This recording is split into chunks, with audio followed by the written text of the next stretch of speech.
Si bien este término y realmente el Wallanta ya tiene muchísimos años, más de 40 años realmente que se va utilizando, quizás ha cobrado más relevancia en los últimos 10 a 15 años por el trabajo del doctor Donald Lalonde.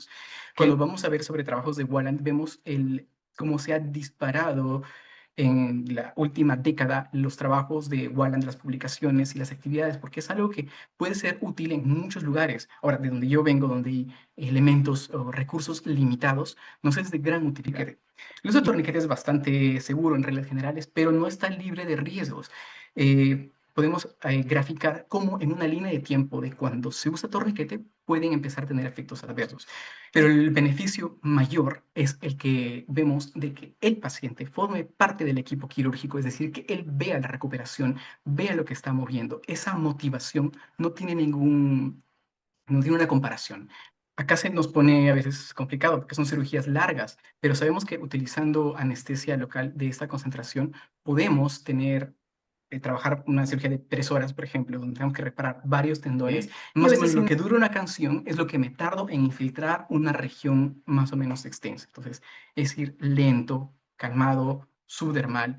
Y si usted hace esto, el paciente va a creer que usted es un mago porque ha infiltrado una cantidad grande de anestesia y que apenas ha sentido algo del inicio. Y esa es la que hemos estado utilizando en los últimos años. Entonces la pongo así, la fórmula mejorada, receta 2025. Si usted le va a tomar alguna captura de pantalla, va a tener que ser a esto. Entonces, ¿cómo preparamos esto? ¿Cuál es la receta de cocina? Necesitamos estos 5 chicos malos, digamos, estos 5 elementos de la luz. Nos puede servir incluso para todos los casos de la semana, porque es un volumen grande. Es algo muy útil. Y con volúmenes grandes podemos trabajar cantidades en áreas extensas, como todo un antebrazo, cuando hay múltiples tendones, cuando hay múltiples áreas de trabajo, como en este caso de múltiples extensores, y poder valorar intraoperatoriamente cómo va nuestra resultación intraoperatoria. Esto me gusta porque al estar el paciente despierto, siento que nos da una atención más precisa, de no dejarlo demasiado tenso ni tampoco demasiado laxo. Es porque ese estado consciente del paciente favorece muchísimo. El paciente soy el doctor William Gibaja, vengo de Perú ya como estuvimos comentando anteriormente. Y bien, hoy vamos a hablar sobre uno de los temas que más me interesan, que es Walland, y orientado sobre todo a cirugía tendinosa de la mano, que es donde encuentro que tiene una utilidad particularmente útil. Ya pude tener la oportunidad de dar esta charla en otras conferencias y congresos, pero al brindarme aquí un espacio un poco más amplio, tenemos la versión extendida de esta charla, donde podemos detallar cosas más específicas. Entonces, esta charla la vamos a dividir en algunos segmentos. Primero hablaremos sobre las generalidades de Walland, para los que no lo conocen, o para los que sí lo conocen también, para comparar cómo es que estamos haciendo esto. Va a ser muy importante, y es una de las partes más relevantes de mi charla, de cómo preparar una solución anestésica que sea eficiente para estos casos. Saber cómo infiltrar anestesia con mínimo dolor, lo cual también es sumamente relevante. Esta parte nos tomará unos 15 minutos. Luego hablaremos sobre principios biomecánicos de la reparación tendinosa y cómo es que el conocer estos principios nos permite tomar las mayores ventajas de hacerlo bajo Walland. Luego corroboraremos algunos casos clínicos, casos propios y bueno, también tengo algunas colaboraciones. Y finalmente nos alcanzarán unos minutos para algunas misceláneas. Entonces, en cuanto a la definición bueno, Walland es el acrónimo de Wide Awake Local Anesthesia No Tourniquets, es decir, poder hacer cirugías con un paciente despierto totalmente, es decir, sin componente de sedación, utilizando anestesia local y sin torniquete. Si bien este término y realmente el Walland ya tiene muchísimos años, más de 40 años realmente que se va utilizando, quizás ha cobrado más relevancia en los últimos 10 a 15 años por el trabajo del doctor Donald Lalonde, que él acuñó este término y ha sido el responsable de que haya una amplia difusión de esta técnica desde que empezó sus publicaciones en el 2005. Tuve digamos, el gran honor de compartir con el doctor Lalonde en el midterm en Ecuador, con unas sesiones sobre Walland y compartimos temas y entusiasmo que podemos demostrar en Latinoamérica.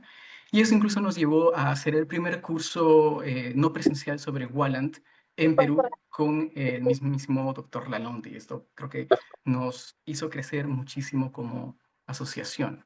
Ahora, este año, en el congreso que se dieron de la Federación Internacional de Cirugía de Mano, incluso hubo todo un día de precongreso solamente de Walland, con un gran quórum y aportes de muchos ponentes a nivel nacional e internacional, en la región, sobre todo Latinoamérica, que ya sea el doctor Fidel Cayón, por ejemplo, el doctor Julián Escobar, quienes son, digamos, referentes de Walland en Latinoamérica, quienes podían hacer de esto algo muy provechoso.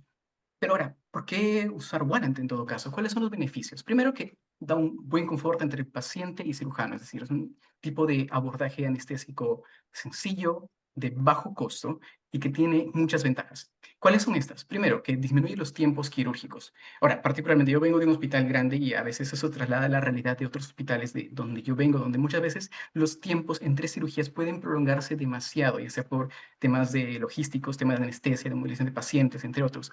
Esto nos disminuye considerablemente esto. Disminuye muchísimo los costos, ya sea porque utilizamos menos materiales, porque podemos llevar el procedimiento no necesariamente a salas de operaciones grandes, sino incluso a procedimientos menores.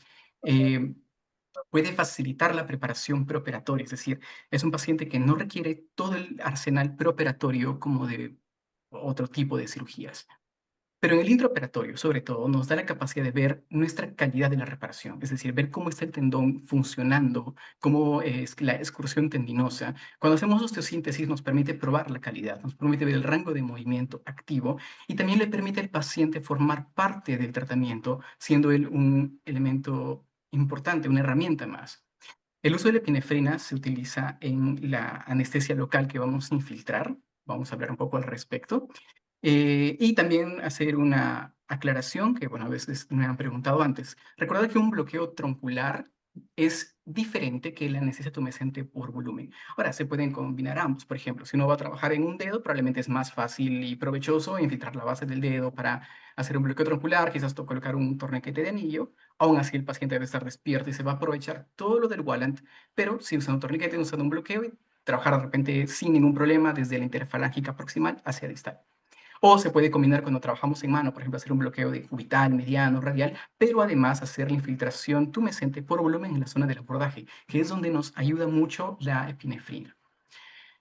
Entonces, bueno, una cosa muy, ya creo que no tan debatida actualmente, pero yo recuerdo cuando estaba en el pregrado, incluso ya durante la residencia, algunos colegas o anestesiólogos cuestionaban todavía si la epinefrina es segura en los dedos y posiblemente en muchos lugares todavía se den, pero ya existe suficiente bibliografía para demostrar de forma contundente que la epinefrina es segura en el uso de los dedos, que no hay reportes de necrosis de dedo por uso de epinefrina incluso cuando se han dado inyecciones inadvertidas a concentraciones muy elevadas. El temor de repente de la epinefrina se relataba hace de los años 20 o 40 y probablemente se da por el componente anestésico de ese entonces, como la procaína, por ejemplo, que no tenía una preparación demasiado estándar. Entonces, ¿por qué usar epinefrina? Bueno, es algo que seguro en los dedos, que lo podemos usar en la mano, que nos va a generar un efecto vasoconstrictor. Esto lo va a disminuir el sangrado, va a disminuir la absorción sistémica del anestésico, lo cual va a prolongar su efecto local. Y bueno, y si lo comparamos con el torniquete, pues bien, no nos va a dar un campo totalmente exangüe. Entonces, si a nosotros como cirujanos de mano nos gusta operar sin una gota de sangre, lo cual es cierto, esto no lo vamos a lograr con Wallant, pero el sangrado es un sangrado mínimo, controlable, que no va a dificultar la visualización de estructuras pequeñas, incluso como vasos o nervios de pequeño calibre. Pero sobre todo porque evita la necesidad de tener sedación en el paciente. Evita también tener la dependencia de un anestesiólogo en sala de operaciones, lo cual nos permite trasladar algunos procedimientos a otros niveles. Y también, bueno, prevenir los problemas asociados al uso del torniquete. El uso del torniquete es bastante seguro en reglas generales, pero no está libre de riesgos. Podemos graficar cómo en una línea de tiempo de cuando se usa torniquete pueden empezar a tener efectos adversos. Es bien tolerado en los primeros 20 minutos, creo que podemos hacer la prueba, nos colocamos un maldito torniquete y si nuestro procedimiento puede durar menos de 20 minutos, pues es bastante bien tolerado por el paciente, no requiere mayores cosas, que es una herramienta que se puede utilizar. Pero conforme van pasando los 20 minutos, ya empieza a haber dolor, el paciente ya no tolera esto muy bien. Cuando vamos a la media hora, de torniquete, quizás ahí sí necesitamos un apoyo anestesiológico para algún tipo de sedación. Y teóricamente aquí ya empezaría a haber isquemia muscular subclínica o riesgos de neuropraxia, lo cual probablemente este tiempo no va a ser muy relevante. Conforme avance el tiempo, a partir de la hora de isquemia, ya hay un riesgo más potencial que puede ser progresivo y ya comienzan a liberarse algunos metabolitos, acumulación de lactato, potasio, entre otros, pero por reglas generales, dentro de las primeras 2 horas de torniquete, que es el tiempo recomendado, el riesgo en general es bajo, pero lo ideal es no tener que utilizar torniquetes más allá de las 2 horas, ya que al avanzar en tiempo aumentan el riesgo de complicaciones, incluso complicaciones sistémicas como arritmias, hipotensión, acidosis metabólica. Y bueno, si esto pasara de las 4 horas, ya podríamos tener efectos deleterios bastante irreversibles, lo cual preferiríamos evitar. Afortunadamente, en cirugía de mano es rara la cirugía que dure más de 2 horas, así que la gran mayoría entra dentro de ese estándar. Pero el usar epinefrina ya nos libera totalmente la necesidad de un torniquete. Lo siguiente que debemos saber es cuánto es la dosis segura de la solución que vamos a utilizar de la lidocaína con epinefrina. Entonces recordemos este número, 7 miligramos por kilo. Ahora veremos cómo aplicar esto a la práctica. Según las guías de la LONDE sobre el uso de infiltración anestésica local para el Wallant, se habla de lidocaína al 1% con epinefrina de 1 en 100.000. Pero, ¿qué significa esto realmente? Bueno, hagamos algo de matemáticas. La lidocaína al 1% significa de que este líquido, esta concentración, tiene 1 gramo de medicamento en un volumen de 100 mililitros.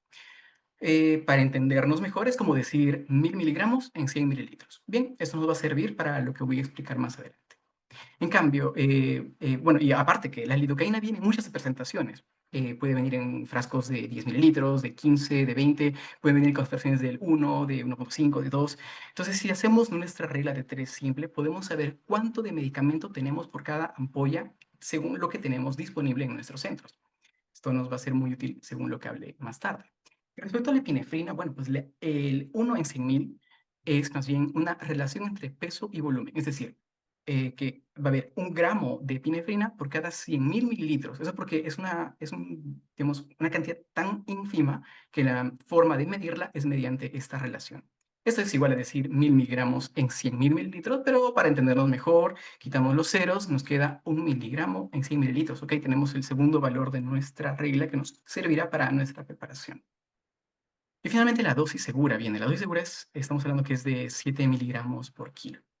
Esto es cuando es con epinefrina, ya que la lidocaína sin epinefrina su dosis puede ser hasta 4,5, es un poco menor. La epinefrina prolonga esa dosis segura porque disminuye la absorción sistémica, entonces disminuye así el efecto tóxico. Suponiendo que un adulto promedio pese 70 kilos, esto nos va a dar una dosis máxima de 490 miligramos. Y si vemos, la mayoría de las presentaciones de lidocaína están dentro de esa concentración, o sea que podemos trabajar dentro de un espectro seguro de dosis. Y el siguiente componente es el bicarbonato, que a veces es incomprendido por algunos, pero acá pienso aclarar esto. La lidocaína con epinefrina es ácida. Eso se requiere para estabilizar esta solución. Pero una inyección ácida duele. El alcalinizar la solución va a acercar el pH hacia la neutralidad, lo más cercano al 7, y generalmente la proporción de esto es de 1 mililitro de bicarbonato por 10 mililitros. Esto nos va a dar dos beneficios importantes. Uno, al alcalinizar la solución va a reducir el dolor de la inyección. Y segundo, va a acelerar el inicio de la acción. ¿Cómo es eso? La lidocaína en un medio ácido está en su forma ionizada, es hidrosoluble, es decir, está en el espacio extracelular. Pero al convertirlo un poco más cercano al pH neutro, se vuelve más liposoluble, lo cual le permite atravesar la barrera celular y alcanzar el efecto más rápido. Y además lo va a prolongar, es decir, son dos puntos a favor del bicarbonato. No ignorarlo. Lo siguiente que debemos saber es qué medicamento tenemos a disposición. Mira, este es el frasco de lidocaína con epinefrina preparado que tenemos en Perú. ¿Bien? Ahora, si bien esto existe en Perú, no existe en todos los medios. Pero bueno, si vamos a ver la etiqueta del medicamento que tenemos disponible que dice lidocaína al 2% con epinefrina de 1 en 200.000 en un volumen de 20 mililitros. Es decir, que tenemos el doble de lidocaína necesaria, pero la mitad de la concentración de la epinefrina. Entonces, bien, se puede trabajar con esto o lo podemos diluir nuevamente. Si hacemos las matemáticas, sabemos que toda la ampollita de 20 mililitros contiene 400 miligramos de lidocaína. Nuevamente, usar toda una ampolla en un adulto promedio va a estar dentro de una dosis segura. Y lo segundo es de que la lidocaína se puede diluir tanto como sea necesario, incluso hasta valores hasta 0.3%, y aún así tener efectos favorables. ¿Cómo poder preparar? Bueno, si necesitamos un volumen pequeño, bien, hagamos un volumen de 10 mililitros, podemos tomar 9 cc de esta solución de lidocaína con epinefrina, añadir 1 cc de bicarbonato. Si necesitamos 2 veces este volumen, como por ejemplo un túnel del carpo, podemos preparar 2 jeringas de esto. Algo sencillo. Se nos complicaría esto cuando queremos preparar más volúmenes, y esto es lo que yo hacía, bueno, hace muchos años, es decir, iba diluyendo con solución salina en cantidades proporcionales para ir teniendo más volúmenes. Por ejemplo, acá para 20 cc podíamos añadir 10 cc más de solución salina, lo cual ya nos convierte en una lidocaína al 1%, la epinefrina se va diluyendo cada vez más y podemos ir ahí aumentando la cantidad de jeringas, pero vemos que la epinefrina también se nos está diluyendo y no queremos esto. No sé, lo usé mucho tiempo, pero no me convencía mucho esto, pensé que había un método mejor. Y lo otro, que no en todos los lugares tenemos lidocaína con epinefrina preparada, de hecho, el que casi siempre tenemos es la lidocaína simple, al 2% sin epinefrina, que claro, la podemos preparar igual 10 cc de este anestésico, 1 cc de bicarbonato y con nuestra jeringa de tuberculina tomar 0.1 mililitro de una ampollita de epinefrina, la cual viene en 1 miligramo en 1 mililitro. Y bueno, podemos tener así esta mezcla. Podríamos tener lidocaína al 2%, con epinefrina 1 en 100.000, un volumen de Ahí lo 10 tiene. mililitros. Y poder hacer así diluyendo también según cómo nos va la concentración, pero nuevamente, no me gusta complicar tanto las cosas porque no es algo tan reproducible. Si ir haciendo estos cálculos, haciendo un poco de malabares con las cantidades de jeringas, pues no sé, hay algo mejor. Y esta alternativa la descarté y esa es la que hemos estado utilizando en los últimos años. Entonces la pongo así, la fórmula mejorada, receta 2025. Si usted le va a tomar alguna captura de pantalla, va a tener que ser a esta. Entonces, ¿cómo preparamos esto? ¿Cuál es la receta de cocina? Necesitamos estos 5 chicos malos, digamos, estos 5 elementos. Cloruro de sodio, la ampolla de lidocaína, la ampollita de epinefrina, el bicarbonato y una jeringa de 20. ¿Y cuál va a ser la receta? Bien. Primero, el frasco de cloruro, retiramos toda una jeringa completa. Una jeringa de 20 cc le cabe un volumen de hasta 22 mililitros. Entonces podemos retirar todos esos 22 mililitros.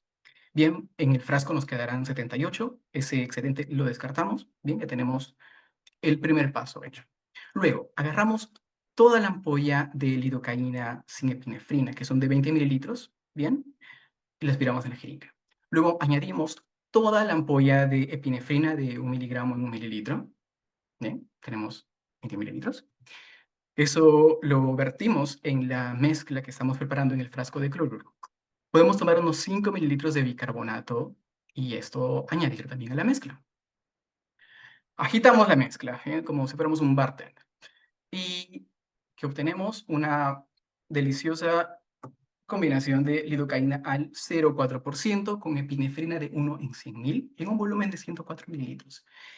Ahora, ¿y por qué me encanta esto? Bien, ahora, si somos específicos, los números realmente son números aproximados, pero este número es bastante bueno, porque tenemos un volumen grande, una preparación sencilla, no necesitamos hacer tanto malabar. Esta, este volumen de 104 mililitros está todo dentro de la dosis segura. Es decir, si por algún motivo un paciente tiene que utilizar los 100 mililitros, está dentro de una dosis segura. Ahora, podemos preparar esto en el primer paciente del día y de este mismo frasco ir tomando las dosis para todos los pacientes del día. E incluso si preservamos este frasco en un ambiente, digamos, protegido de la luz, nos puede servir incluso para todos los casos de la semana, porque es un volumen grande, es algo muy útil y con volúmenes grandes podemos trabajar cantidades en áreas extensas, como todo un antebrazo, cuando hay múltiples tendones, cuando hay múltiples áreas de trabajo, como en este caso de múltiples extensores, y poder valorar intraoperatoriamente cómo van nuestros resultados. Si no tuvieron la oportunidad de tomar una captura de pantalla, pues esta es. Este soy yo preparando lidocaína en solución tipo Wallet. La lidocaína de esta forma es muy segura. Está diluida en una concentración tan baja como el 0.4%, es imposible pasarse a una dosis tóxica. Es muy efectiva porque aún así la concentración es ideal. Es bien tolerada porque el bicarbonato pues, no lo va a arder, va a hacer un efecto rápido y además nos permite hacer algo con forma muy práctica. Nos permite incluso tener dosis extra para el intraoperatorio si fueran necesarias. Cuando vemos en las guías que postura Lalonde en su bibliografía nos más o menos da cantidades aproximadas de solución que necesitamos. Vemos que esta necesidad es por volumen, es decir, requiere volúmenes grandes. Por ejemplo, al trabajar una fractura de metacarpiano requerimos a veces hasta 40 mililitros. Y acá es algo que me preguntan a veces algunos colegas, incluso anestesiólogos, me dicen, ¿pero cuánto te va a durar el efecto? Porque comúnmente se piensa, bien, la lidocaína que va a durar que media hora quizás, pero pues no, porque al saber que prolongándola con la epinefrina nos puede durar hasta 3 horas un efecto anestésico favorable y la gran mayoría de nuestras cirugías duran menos de 3 horas. Ahora, si fuera necesario, se puede continuar infiltrando intraoperatoriamente porque estaríamos dentro de una dosis segura. Ahora, bueno, esta es una pregunta muy frecuentemente hecha, dice, pero pues, ¿qué tal si en vez de lidocaína utilizo bupivacaína, que tiene un efecto más prolongado? Bueno, ¿y qué puedo decir? No, no me gusta la bupivacaína. Me da algo de miedo en realidad por el efecto cardiotóxico que tiene. Ahora, que eso es por una infiltración inadvertida probablemente, pero recordar que cuando uno está haciendo anestesia Wallant, probablemente esté en una sala de operaciones sin anestesiólogo o en una sala de procedimientos sin anestesiólogo. Entonces, no quisiera uno cometer el riesgo. Si bien la bupivacaína tiene menos riesgo, también es menos disponible en algunos centros. Eh, Además de que la bupivacaína y la levobupivacaína precipitan con el bicarbonato, así que pues no me gusta mucho esa idea. Y el otro efecto que lo describió Lalonde también es de que cuando se usa bupivacaína, el efecto del adormecimiento regresa antes que el dolor, lo cual puede generar algún tipo de incomodidad o desconfort. Entonces, es algo a tomar en cuenta. No creo que sea necesario utilizar otros anestésicos cuando la solución más simple puede ser la mejor. Y otra pregunta que hacen, bueno, pero ¿qué pasa si tengo un dedo blanco que no despierta? ¿Existe un antídoto para la lidocaína? Y bien, esa es una buena pregunta, Dorothy. ¿Existe un antídoto? Pues sí, claro, la fentolamina, pero ¿cuál es el problema de este? La fentolamina es un medicamento que pues difícilmente lo vamos a conseguir en Perú. No sé si exista, la verdad, no sé si sea un medicamento que sea fácil de conseguir. Aún así, en los estudios de la London, con más de 4.000 casos publicados, no hubo un solo caso donde hubo la necesidad de utilizar fentolamina como antídoto. Si bien nos puede dar un cinturón de seguridad teórico, es decir, si lo tenemos, bueno, mejor tenerlo que no tenerlo, pero su uso es tan raro, reportado en la literatura, que podemos estar seguros que no es necesario de rutina, es decir, no podemos estar condicionados a la disponibilidad de este medicamento para poder y avanzar con cirugías en Wallant. Es decir, el Wallant con estas dosis, su margen de seguridad es muy amplio. Lo siguiente será, ¿cómo infiltrar entonces volúmenes grandes con mínimo dolor? Bueno, hay algunas técnicas. Primero hay que precalentar la solución, utilizar la aguja más pequeña disponible. Pues, a mí me gusta la 27. Eso es porque una aguja pequeña duele menos y además te obliga a que el volumen que estás infiltrando vaya más lento. Desensibilizar consiste en hacer un pellizco en la zona de la inyección, ingresar a 90 grados y tratar de lograr lo que se describe como hoyo en uno, es decir, que el paciente solo sienta un pinchazo. ¿Cómo se logra esto? Vamos siempre de proximal a distal. Ingresamos en el espacio subcutáneo, no en el espacio intradérmico. Es decir, si están haciéndose este tipo piel de naranja, duele, estamos muy superficial, hay que ingresar un poco más. Cuando vamos ingresando muy lento, se ve cómo se edematiza la zona de la inyección. Esta hincada puede molestar un poco, pero al hacerlo muy lento, el dolor es mínimo, es menor incluso que el de la vía periférica, y eso lo podemos corroborar. La siguiente inyección se dará en una zona que ya está anestesiada. La siguiente en una zona ya anestesiada. Y conforme avancemos hacia distal, el paciente no va a sentir estas inyecciones. Solo habrá sentido el primer pinchazo y eso es clave, porque eso les da la tranquilidad. Tenemos que ir muy lento. Operamos con música, por ejemplo. A mí, más o menos lo que dura una canción es lo que me tardo en infiltrar una región más o menos extensa. Entonces, es ir lento, calmado, subdermal.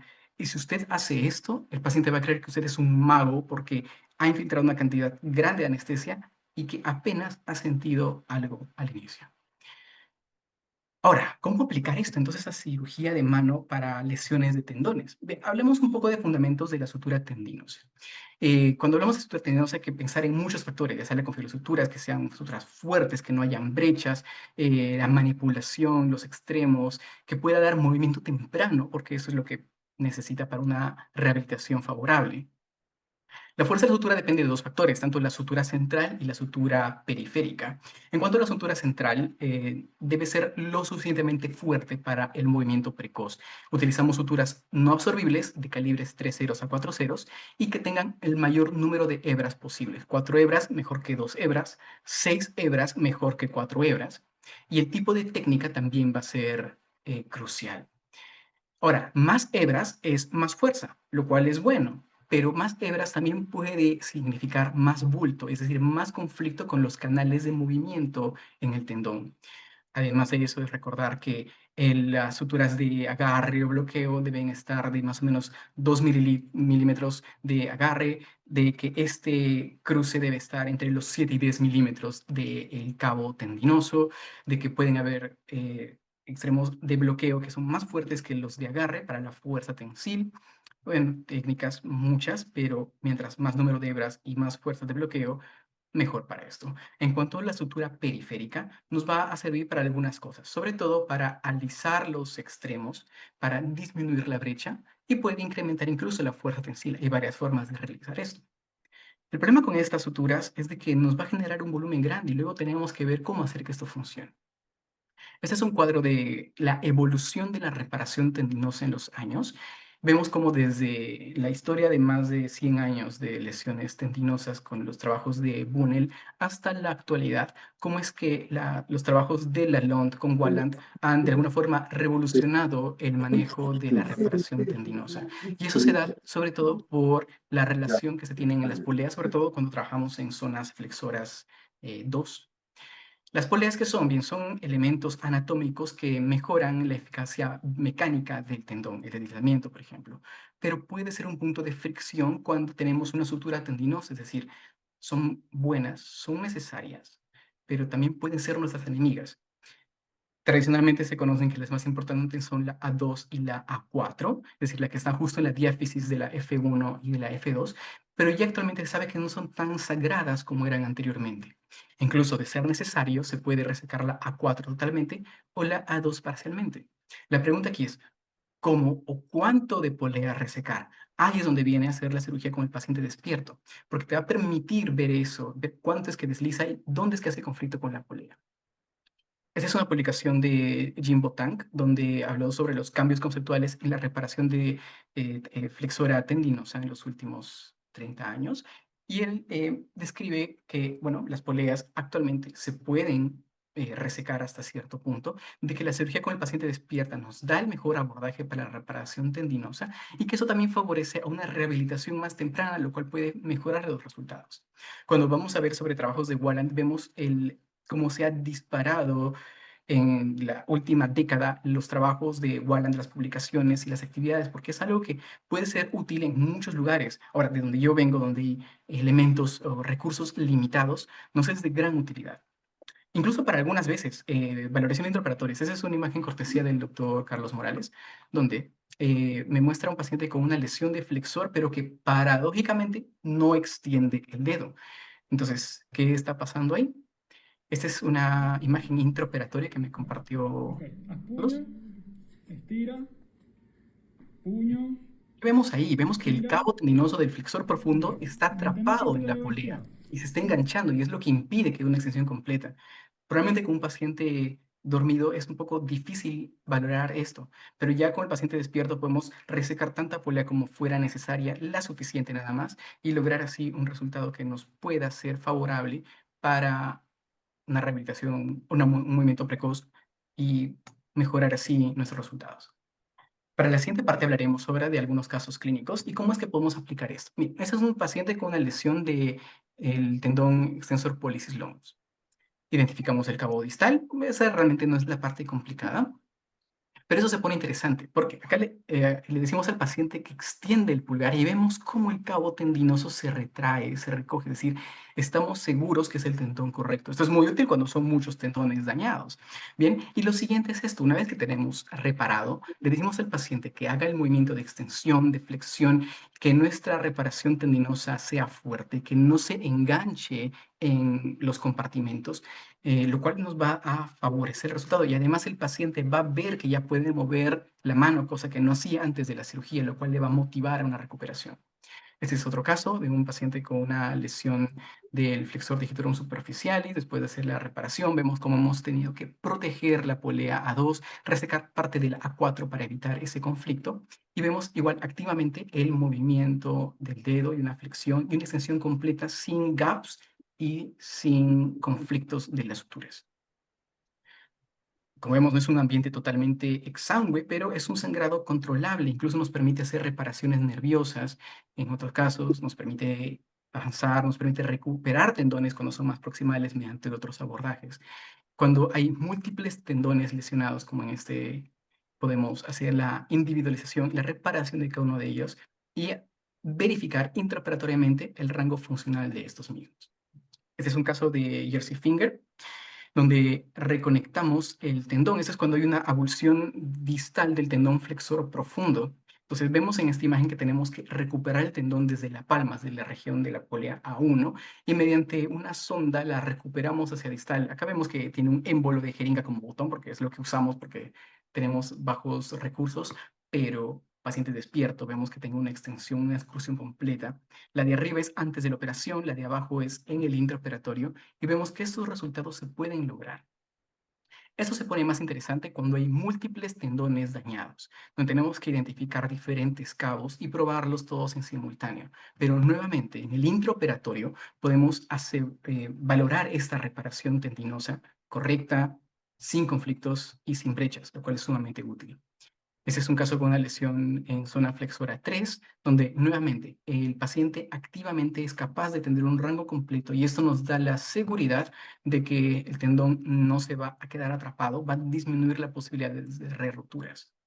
En el caso de transferencias tendinosas, acá encuentro mucha utilidad porque nos va a permitir medir las tensiones más precisas que cuando tenemos un paciente sedado.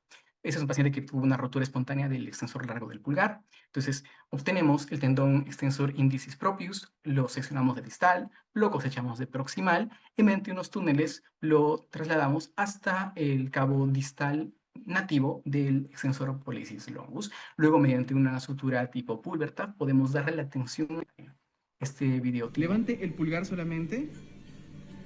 Listo. Ahora, levante el índice. Eso es. Baje el índice. Levante ahora todos los dedos. Ahora, baje todos los dedos. Haga un puño. Puño, todo. Ajá, eso es. Ahora, estire todo. Baje todo. Bien, ahora, el índice solamente intente levantarlo varias veces.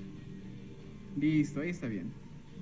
Es interesante porque, claro, el tendón motor pertenecía al índice y ahora mueve el pulgar con eso. Entonces, más o menos tenemos que comunicarnos así con el paciente, pero luego con algo de Levante el... plastía cerebral, esto se va adecuando bastante bien. Este es otro caso de transferencia tendinosa, muy similar, donde igualmente hacemos la valoración intraoperatoria. Esto me gusta porque al estar el paciente despierto, siento que nos da una tensión más precisa, de no dejarlo demasiado tenso, ni tampoco demasiado laxo. Es porque ese estado consciente del paciente favorece muchísimo. Este es el paciente de la tercera semana y ya incluso ha logrado tener la plastía cerebral suficientemente buena para tener independencia de la flexación del pulgar y del índice.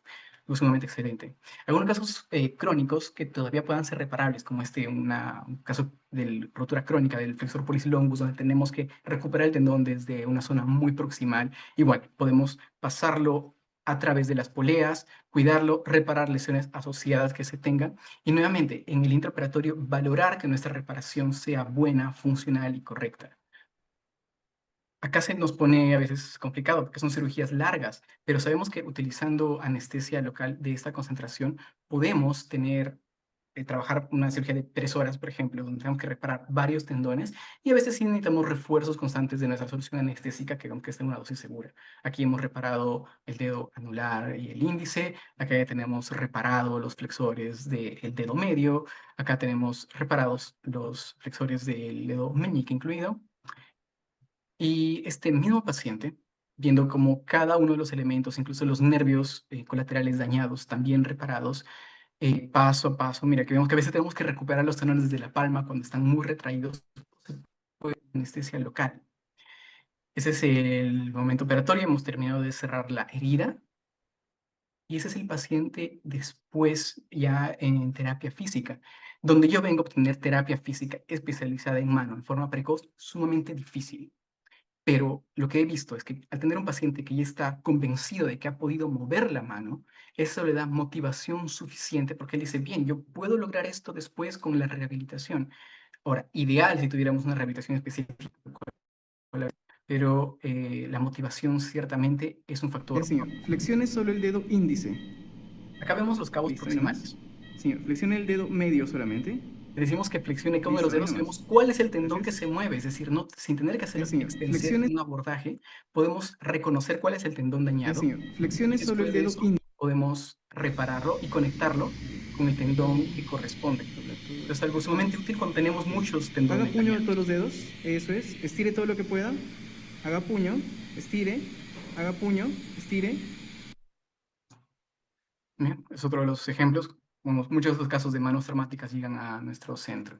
Ese es otro ejemplo que también me gusta mostrar. Tenemos varios tendones flexores. Doble el pulgar, por favor. Eso es. Eso es otra vez. Listo, Y relaje. vemos cuál es el cabo Doble que se el mueve. dedo medio solamente. Eso es. Muy bien.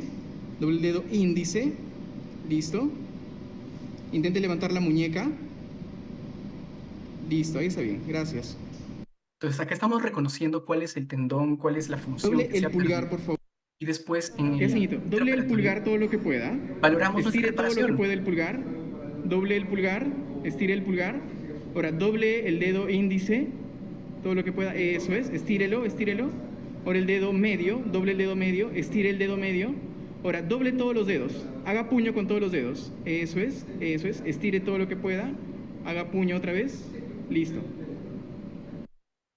Entonces, en estos casos se puede hacer la reparación nerviosa, la reparación tendinosa, reparación vascular incluso, no es contraindicación. Casos un poco más extremos se han reportado en la literatura sobre el uso de Wallant, como la muñeca en espagueti. Este es un caso que, bueno, acá realmente no es Wallant, sino solamente LANT, es decir, si utilizamos todo lo relacionado a la anestesia local, pero en este caso, al ser digamos, un tema más complejo, sí opté por que un anestesiólogo me pueda brindar algo de sedación. De todas maneras, utilizamos volúmenes grandes, pudimos identificar tanto los tendones dañados, tanto el nervio mediano y el nervio cubital dañados, todo esto reparado, valorar esto, incluso se le puede pedir al anestesiólogo que disminuya un poco la sedación para que la paciente nos dé algunas medicaciones, pero lo bueno se dé después con el resultado. Pacientes que tienen difícil acceso a recursos sanitarios, pero que pueden obtener resultados favorables porque al menos en el intraoperatorio hemos logrado algo bueno y porque el paciente ha sido consciente de eso. Ya extendiendo un poco las indicaciones de tendones, bueno, hablamos del Dupuytren cuando hay estas contracturas. Me gusta hacer esto bastante con Wallant, pero si usted está empezando con el Wallant, probablemente esta no sea la mejor indicación, porque al haber tanto tejido fibrótico puede sangrar un poco más, incluso a veces es más difícil infiltrar la anestesia entre el tejido fibrótico, pero de todas maneras sí es posible. Después de hacer la fasciectomía, vemos nuevamente el paciente que es capaz de ver el movimiento de su mano, ver que tiene extensión activa completa. Ya luego nos optamos de férulas y terapia para prevenir la recurrencia, pero solamente este hecho de que el paciente ve su mano extendida le da resultados más que favorables. Ahora, un bonus track, esto es algún uso que se puede dar en pie y tobillo. Esto quiero hablar de este año, bueno, un alumno muy dedicado, Rodrigo Callapina, estuvo con nosotros en el hospital haciendo trabajos en pie y tobillo, pero me invitó para participar en unos trabajos que él estaba haciendo sobre Wallant en pie y tobillo, dos de los cuales ya han sido publicados en el annual meeting del AOFAS de este año, pero hay un desarrollo sobre lesiones de tendón de Aquiles en Wallant, bueno, es tendones y Wallant, pues me llaman. Normalmente utilizamos ahí las técnicas de Dresden. Este es un trabajo que estamos preparando sobre una serie de casos. Pero mira, acá quiero mostrar esto. Para un Aquiles vamos a usar un volumen grande de 60 mililitros por lo menos, pero como vamos infiltrando igual de proximal a distal, con una aguja pequeña, hasta tener todo el área anestesiada. La técnica Dresden es una técnica con un abordaje muy pequeño, muy proximal a la lesión, por donde se pasa percutáneamente unas agujas con las suturas, se puede recapturar proximalmente ya habiendo agarrado filamentos de tendón distal y después de esto se puede comprobar. Y pues acá está, voilà. Hacemos la prueba Señor, de... ponga en punta el pie, por favor. Así, o sea, la punta hacia el techo. Eso es, eso es. Ahora relaje. Ahora otra vez. Ahora relaje. Ahora otra vez. Listo. Ahí nomás. Relaje el pie todo lo que pueda. Relaje, relaje el pie. Eso es. Muy bien. Entonces, bueno, yo no me dedico a Pito Pillo, pero pues cuando alguna vez me invitaron para hacer ese trabajo, me encantó haber visto estos resultados que probablemente no se hubieran visto antes. Esto puede llevar esta opción de hacer estos procedimientos a áreas donde no es fácil adquirir un quirófano. La siguiente pregunta que hacen es entonces, ¿Wallant es para todos? ¿En quiénes no haríamos Wallant? Bueno, probablemente en alguien con alergia a algunos componentes, razón obvia. Ahora, pacientes con compromiso vascular severo probablemente tendría cuidado, no quisiera correr ese riesgo, ya sean pacientes con Raynaud, vasculitis, esclerodermia, infección activa local, porque al estar en un ambiente ácido, el anestésico local no actúa bien en ambientes ácidos. Y además que la inyección local en un ambiente infeccioso puede propagar más esa infección. En niños muy pequeños o no colaboradores tampoco puede ser indicado, pero yo he trabajado con Walland en niños incluso de 11 o 12 años. La infiltración la hago con el papá al costado para darle la calma, pero una vez que está esto hecho, te ayuda. O sea, si el niño es colaborador, te puede ayudar y te puede servir para estos casos. Ahora, pacientes muy ansiosos, que directamente pacientes que no quieran nada, el típico, ¿no? Chico con tatuajes que dice que no quiere sentir nada. Bueno, no le podemos obligar a esos pacientes tampoco. Realmente hay pacientes que no quieren sentir absolutamente nada. Tenemos que explicarles que van a sentir todo menos dolor, ¿bien? Pero van a sentir lo que traccionamos, lo que jalamos, que es una sensación que pues realmente no es placentera. Pero si el paciente definitivamente no quiere sentir absolutamente nada, pues no le obligamos.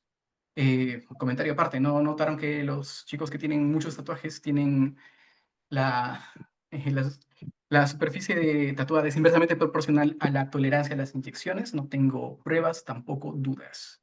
No es contraindicación el embarazo, de hecho es muy seguro hacerlo en el embarazo, es un punto a favor.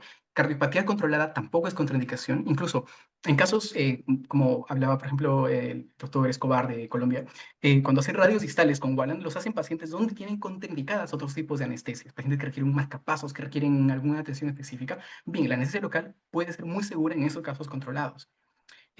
Pacientes que toman aspirina o anticoagulantes no está contraindicado hacer el Wallant, lo cual puede ser útil porque así no tienen que tener este periodo de ventana de suspensión del medicamento. Algunos pensamientos finales para el Wallant. Vemos que tiene unas ventajas de que no requiere un perfil preparatorio completo, no requiere ayunas ni monitorización. Podemos compararlo a los procedimientos que pueden hacer los odontólogos o los dermatólogos. Es decir, ¿cuándo fue la última vez que usted tuvo que hacerse un riesgo quirúrgico para que le haga una curación dental? Pues, realmente no, ¿verdad? Tampoco se requiere un anestesiólogo permanente en sala de operaciones, lo cual nos puede facilitar, sobre todo en los ambientes de emergencia. Entonces, con Guara no pedimos un preparatorio tan complejo, no requerimos unos exámenes tan sustanciosos, una preparación tan compleja. Es un procedimiento que es seguro, ambulatorio y bien tolerado. El acceso es rápido. Los costos son menores. Esto implica una menor logística. Nos permite optimizar los recursos donde no los tenemos. Ahora, si usted en su centro puede tener sedación fácil, accesos a torniquetes, a procedimientos rápidos, tiempos rápidos de movilización, probablemente esto no le va a cambiar, no le va a mejorar lo que usted ya tiene bastante bueno. Pero si sus recursos son limitados, esto puede ser algo que cambie el juego o que incluso pueda llevar a hacer procedimientos menores a salas fuera del quirófano, pero que mantengan el ambiente estéril controlado. Estando allá, yo hago urgencias en la parte privada, sobre todo, y seguro algunos colegas de Latinoamérica estarán de acuerdo con esto. Cuando ingreso de emergencia en mano, suponiendo una lesión tendinosa o, bueno, una lesión de punta de dedo, una fractura expuesta en mano, cualquiera de estas, vamos a pedir turno quirúrgico a nuestro hacer operaciones del hospital y nos encontramos con el ginecólogo, con el cirujano pediatra, el neurocirujano, el cirujano general, que todos tienen pacientes de emergencia con mayor o menor prioridad que uno. Bien, al hacer esto con anestesia local, usted no necesita esos conflictos. Usted puede hacer el procedimiento en una sala de operaciones sin anestesiólogo, eh, con un personal circulante, es decir, nos optimiza estos recursos. No compite con otras especialidades por la disponibilidad de una sala. Hace que sea menor personal, mejor capacidad resolutiva. Y otro escenario que vemos en urgencias, nos dicen, bien, sí, tenemos turno quirúrgico, pero no hay camas en recuperación. Aún así, lo bueno de esto, al ser un procedimiento con anestesia local, estos pacientes no requieren monitorización posoperatoria en recuperación. Es decir, con Wallant, la alta se da de forma inmediata. Eso disminuye estos cuellos de botella y mejora esta movilización donde los recursos son limitados. Pero el beneficio mayor es el que vemos de que el paciente forme parte del equipo quirúrgico, es decir, que él vea la recuperación, vea lo que está moviendo. Esa motivación no tiene no tiene una comparación, le da una confianza inmediata a la cirugía, le da mayor adherencia a los ejercicios y permite comunicar. Es decir, yo termino de operar al paciente y le explico inmediatamente al paciente lo que tiene que hacer, lo que no, las medidas que debe ir tomando inmediatamente. Y nos da un feedback inmediato, nos podemos mantener esa comunicación y mejorar así la satisfacción global. Ya estoy en los 40 minutos de la exposición, entonces algunas conclusiones. Considero que Warrant es sumamente útil, ventajoso en cirugía de mano, particularmente en tendones.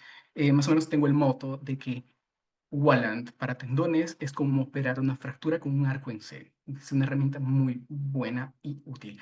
La valoración intraoperatoria de la reparación es uno de sus máximos beneficios y bondades. Ver que el tendón deslice adecuadamente, que las poleas sean funcionales, nos permite orientar al paciente sobre los resultados y lo que esperemos lograr. Recordar siempre, conocer qué medicamento tenemos disponible y cómo poder adaptar esto para una aplicación correcta, sobre todo cuando necesitamos volúmenes grandes. Recordar también cómo infiltrar esos volúmenes grandes con un mínimo dolor. Me encanta tanto el Walland, realmente a mí mi experiencia ha cambiado mucho la forma en la que veo, por eso es que me llaman William Walland. Y aún así digamos, tuve el honor de operar a mi papá de ambos túneles del carpo, esto fue bilateral, bajo Walland, por supuesto, de una forma exitosa, rápida, limpia, y es porque yo le tengo mucha confianza a la técnica que tranquilamente se la podría confiar a ser tan importante para mí. Ese es el hospital donde trabajo y quiero agradecer a todos por su atención.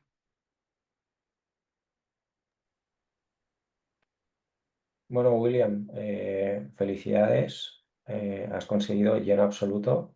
La sala ha estado a 100 participantes y en Instagram pues había entre 20 y 30 participantes más, o sea que eh, has llenado cupos.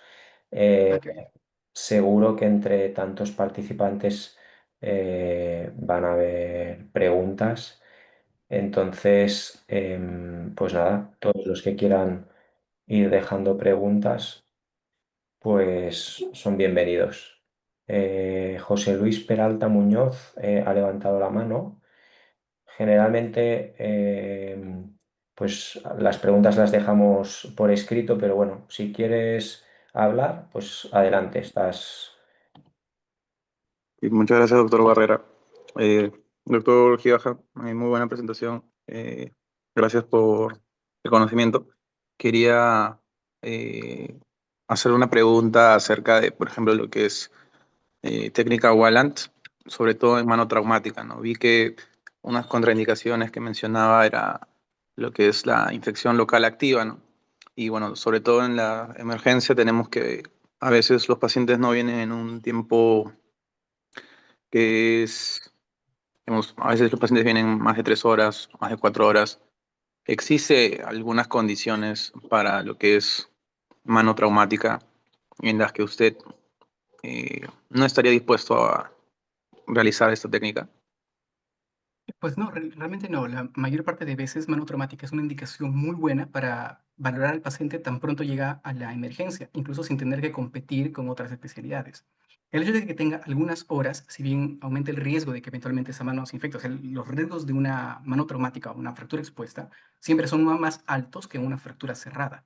Pero el hecho de que tenga algunas horas no significa que ya esté infectado, o sea, que haya material purulento, que ya haya tejido, digamos, que cambie el pH. Entonces, no, no es una contraindicación.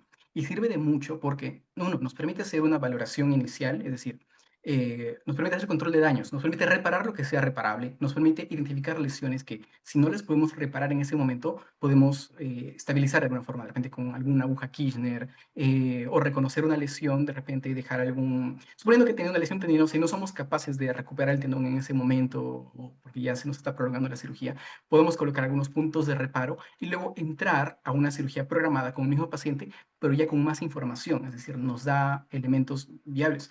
Ahora, en el caso de que supongo, tiene una mano traumática, ingreso a hacer operaciones, pero veo que no me está reaccionando bien a la anestesia o que hay secreción purulenta, probablemente pues ahí puedo pausar, cubrir y reprogramar el caso en otro momento con más calma. Es decir, no es una contraindicación en absoluto y de hecho es una herramienta muy favorable. William, te quería preguntar, durante las cirugías, ¿cómo de habitual es que conviertas ese Wallan en un LAN? O sea, un paciente que durante la cirugía pues escucha un motor o se pone nervioso o no tolera la situación y necesitas una acción y ya no es Warrant, sino que únicamente es LAN. Sí, bueno, realmente no he tenido mucho esas situaciones, pero una cosa que hablo mucho es hablar con el paciente, es decir, explicarle bien lo que él va a sentir. Explicarles que va a sentir de todo, o sea, va a escuchar lo que conversamos, va a escuchar los motores, va a sentir tracciones, pero no va a sentir dolor. Entonces, ser muy enfático con él antes de que se concentre en el dolor. Si hay dolor, avísenos para poder ver qué hacemos con esto. Si es que siente otras sensaciones, trata de relajar, igual tener un ambiente calmado. Muchas veces si tengo un paciente a veces muy ansioso, le pregunto qué tipo de música le gusta para colocar esa música en sala de operaciones. O sea, tratar de hacer un ambiente cómodo para él, conversar con el paciente que fuera necesario. Ahora, si me viera en el escenario donde pese a todos estos elementos no es posible continuar la cirugía y tengo la opción digamos, de que un anestesiólogo me pueda dar algo de sedación, sí, podría pedirlo y hacerlo perfectamente. Y Pero si no durante tengo la, anestesiólogo, porque muchas veces entro sin anestesiólogo, entonces, y el paciente no me va a permitir continuar la cirugía, entonces podemos colocar unos puntos de afronta y reprogramar. Durante la cirugía les vas explicando un poco paso a paso lo que estás haciendo y cómo va la cirugía o directamente em, hablas con tus compañeros y le explicas lo imprescindible al paciente. Pues depende mucho del caso, pero sobre todo cuando son puntos muy cruciales, sí lo comento mucho al paciente. Por ejemplo, digo, mire señor, ya reparé este tendón, ahora me falta tal cosa, tal cosa. Entonces él ya más o menos se va viendo qué es lo que le falta, qué es lo que se ha avanzado, y eso le da también mucha calma. O sea, esa comunicación constante les da mucha calma. Ahora, también hay que no pasarnos al otro lado, porque a veces si pacientes muy habladores, muy ansiosos, tampoco te ayudan mucho, te pueden complicar un poco más, de hecho. Es decir, mantener una comunicación que sea lo suficiente buena, que aporte a la cirugía, pero que no sea un efecto deleterio tampoco. William, una pregunta de Daniel Rangel que es muy buena. ¿Qué métodos de preservación utilizas para la preparación que te ha sobrado y cuántos días máximos lo conservas? Algunas veces lo he utilizado hasta durante una semana, pero si ustedes se dan cuenta, los frasquitos que ya vienen preparados de lidocaína con epinefrina o incluso las ampollitas de epinefrina tienen un frasco que es marrón oscuro, es decir, que no debe entrar la luz porque la luz afecta este pH específicamente y luego hace que se vaya precipitando. Entonces, si el frasco este lo mantenemos en una zona libre de luz, nos puede durar durante varios días, incluso hasta una semana. Pero ¿cómo nos damos cuenta que tiene esotis? Si vemos que tiene un aspecto ya rosado, es decir, que no tiene una coloración cristalina, entonces mejor descartarla y hacer una nueva preparación. Eh, Benjamín Espinoza pregunta sobre si se podrá volver a ver y si todas las charlas se quedan en YouTube y la podrás volver a ver. Gesael Ramírez pregunta un poco cómo convencer a todos aquellos que muestran resistencias por motivos del anestesiólogo o algunas resistencias a lo nuevo, un poco cómo intentar convencer y revertir ese miedo al cambio inicial, ¿no? Mira, como todo cambio, no es fácil. Yo mismo tuve muchas dificultades al inicio porque, bien, ya sea que el anestesiólogo digamos, que nos otorga salas nos dice que no puede entrar ningún procedimiento sin anestesiólogo. Entonces luego tenemos que mostrarles evidencia. Muchas veces invitarles a estas conferencias, estas charlas. De hecho, me comuniqué con colegas anestesiólogos para que puedan estar aquí presentes también. Y muchas veces cuando ellos ven, se van convenciendo. Incluso ha llegado el punto en el que algunos colegas anestesiólogos se interesan en cómo ellos poder aplicar el Walant también, para que también forma parte del equipo. Es decir, haciendo es la forma de avanzar, pero comunicando, demostrando evidencia científica, demostrando lo que se hace en el mundo. Y empezar, claro, con algo fácil, un tendón extensor, por ejemplo. O sea, no nos vamos a meter una mano traumática compleja en primera instancia. Entonces vamos de a pocos, vamos seguro, para que uno también agarre esa confianza. Empezando con dedos en gatillo, por ejemplo, túneles del carpo, podrían ser cirugías que son más benignas para ir avanzando con la técnica. Y conforme uno agarra esta confianza, ya puede ir avanzando en el nivel de escala y bueno, llegar a los niveles que, bueno, Julián Escobar o eh, hace, ¿no? Con osteotomías, fractura radial, cosas un poco mucho más avanzadas, que se puede, pero bueno, particularmente eh, también hay que conocer qué es lo que uno se siente cómodo haciendo y cuándo puede obtener más beneficios, ¿no? Del tratamiento. Trino pregunta si hay alguna relación entre esta técnica, si hay algún estudio entre el uso de esta técnica y el aumento o no de infecciones intraoperatorias. Sí, precisamente la LONT nos comenta de que una de las cosas que le motivó a desarrollar esta técnica es de que él dificulta en tener sala de operación. Él es cirujano plástico, pero y trabaja en Canadá. Bueno, aún así le dificultaba mucho conseguir sala de operaciones para sus procedimientos en mano, por lo que él llevaba todos estos a salas de procedimientos menores y ya con miles de casos realizados, tuvo cero tasas de infección por el procedimiento. Es decir, las tasas de infección no son diferentes entre una y la otra. Tan es así que incluso Lalonde ya tiene el concepto de esterilidad de campo, es decir, solamente coloca un campo estéril en la mesa, otro campo que cubra la mano, él se pone unos guantes, se pone la corbata en el bolsillo y opera con guantes porque bueno, tiene esa seguridad. Yo particularmente no lo haría así, yo sí prefiero al menos tener cubiertos los antebrazos, prefiero el mandil, pero no, realmente cuando uno revisa la literatura sobre infección por anestesia local, no hay un punto que sea superior, o sea, no es un riesgo de infección en absoluto. Tu padre te comenta que ya está tocando la guitarra y que está muy contento con la cirugía, que muchas gracias. Bueno. Te ha estado siguiendo. Y te comentan, te pregunta Ernesto Romero si puedes reducir y fijar fracturas de dedos o metacarpianos usando Wallan. Sí, por supuesto que sí.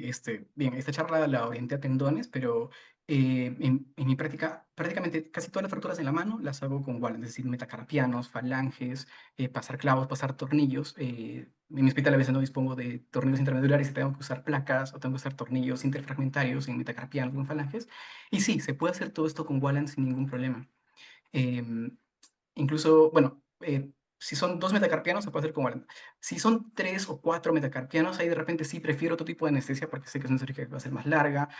Algunas recomendaciones, por ejemplo, si se tiene que levantar la diáfisis del metacarpiano, infiltrar por debajo de la diáfisis para lograr un bloqueo periférico digamos, a todo el periósteo, son algunas recomendaciones, pero que sí, sí se puede hacer. Y cuando tengo que tratar alguna fractura que esté a nivel interfalángico proximal o más distal de eso, entonces ahí prefiero hacer un bloqueo en la base del dedo, colocar un torniquete en el dedo y trabajar con el torniquete teniendo todos los beneficios del Walland, pero bueno, con el extra beneficio de que no voy a tener cero sangrado, ¿no?